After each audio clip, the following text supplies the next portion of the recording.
Hello friends, இது உங்கள் green தமிழா. இனி நம்ம மூவி ரிவ்யூவில் அகோரி படத்தோட ரிவ்யூ தான் பார்க்க போகிறோம். அகோரி 2023 தமிழில் வெளியான ஒரு சஸ்பென்ஸ் த்ரில்லர் ஹாரர் மூவி. இந்த படத்தோட ரிவ்யூ போகிறதுக்கு முன்னாடி நம்ம சேனலை சப்ஸ்கிரைப் பண்ணி உங்கள் ஃப்ரெண்ட்ஸ் சப்போர்ட் பண்ணுங்க. டிஎஸ் ராஜ்குமார் இந்த படத்தை வந்து டைரக்ட் பண்ணியிருக்காங்க. சித்து, சோனு, மைம் கோபி மற்றும் பலர் இந்த படத்தில் நடிச்சிருக்காங்க. இந்த படத்துடைய கதை என்னன்னா, இந்த படத்தோட ஹீரோ அவங்க ஃப்ரெண்டு இவங்களாம் சேர்ந்து எப்படியாவது ஒரு பயங்கரமான ஒரு படம் எடுக்கணும் அப்படின்னு சொல்லிட்டு பிளான் பண்ணுறாங்க. அதன்படி ஒரு இடத்துக்கு போகிறாங்க. அங்கே போனதுக்கு அப்புறம் அந்த இடத்துல உட்காந்து அப்படியே கதை எழுதுறாங்க. அவங்க கதை எழுத ஆரம்பிச்சதுல இருந்து பயங்கரமான அமானுஷ சக்திகள் அவங்க கதை எழுதவே விடல. சும்மா பாடா படுத்துது. என்னடா இது இப்படி நம்மளை போட்டு சும்மா பின்னி படல் எடுக்குது அப்படின்னு சொல்லிட்டு, அப்படியாடா அந்த இடத்துல இருக்குது அப்படின்னு சொல்லிட்டு அவங்க அப்படியே இன்வெஸ்டிகேஷன் பண்ண ஆரம்பிப்பாங்க. பார்த்தா 1970 ஒரு டைரக்டர் பேன் இந்தியா மூவி எப்படியாவது எடுக்கணும்னு சொல்லிட்டு அந்த இடத்துல படத்தை ஸ்டார்ட் பண்ணியிருக்காரு. ஆனால் ஏதோ ஒரு பிரச்சனையில் அவனால் படம் எடுக்க முடியாமல் போயிடுச்சு. அப்படியே அவரு இறந்துடுறாரு. இப்போ அந்த இடத்துல இவங்க மாட்டிக்கிறாங்க. இப்போ அந்த இடத்துல இருந்து இவங்க எப்படி விடுபட்டாங்க, இறுதியில் என்ன ஆச்சு அப்படிங்கிறதா இந்த படத்துடைய ஒன்லைன். இந்த படத்துடைய பாசிட்டிவ் பார்த்தலாம். இந்த படத்துடைய பாசிட்டிவ்னாவே ஃபர்ஸ்ட் சீன்லேயே நம்மளை இம்ப்ரெஸ் பண்ணிடுறாங்கப்பா. ஏன்னா அந்த அளவுக்கு படத்துடைய ஃபர்ஸ்ட் சீன் தரமாக இருக்கு.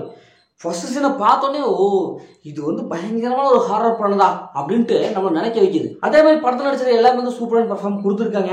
அந்த மைம் கோபி, அந்த ஹீரோ, அவங்க டீம் வந்து பயப்படுறது எல்லாமே வந்து செம்மையான ஒரு பர்ஃபார்மன்ஸ் கொடுத்துருக்காங்க. படத்துடைய மியூசிக் சூப்பராக இருக்கு. ஹாரர் படத்துக்கு என்ன தேவையோ அதை அப்படியே கொடுத்துருக்காங்க. படத்துடைய சினிமோட்டோகிராஃபி கலர்ஃபுல்லான ஒரு ஹை குவாலிட்டியான எஃபெக்டை கொடுத்துருக்காங்க. ஏன்னா இது மாதிரியான ஹாரர் படம்லாம் கண்டிப்பாக கேமராக்கள் அவசியம் வேணும். ஏன்னா கேமராக்கள் செம்மையாக தரமாக பண்ணியிருக்காங்க.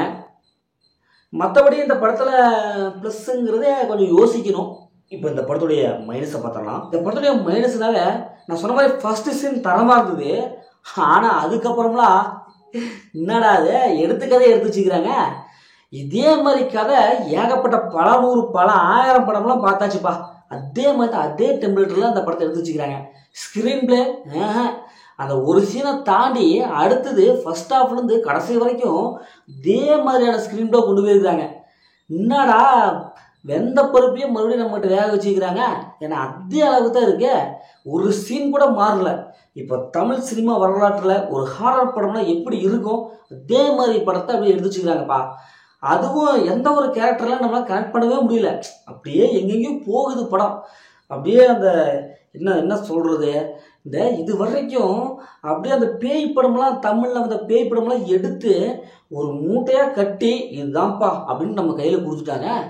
நம்ம படம் பார்க்க அது செகண்ட் ஹாஃப்லாம் ஈஸியாக நமக்கு வந்து கெஸ் பண்ண முடியுது. நானே சொல்லி போடுறேன், எந்த ஒரு ட்விஸ்ட் ட்ரிங்கும் இல்லை. அதுக்கடுத்து இதுதான் நடக்கும் அப்படின்ட்டு நம்ம ஈஸியாக அப்படியே பார்த்து பழக்கப்பட்ட அதே சீன் தான்ப்பா. கிளைமேக்ஸு அதே மாதிரி தான். என்னடா அது எத்தனை வருஷத்துக்கு தான் அந்த படத்தை பார்த்துட்டே இருக்கிறது, இப்படி வந்து மாட்டிக்கிட்டோமே அப்படிங்கிற அளவுக்கு தான் செகண்ட் ஹாஃப்லாம் இருக்குது.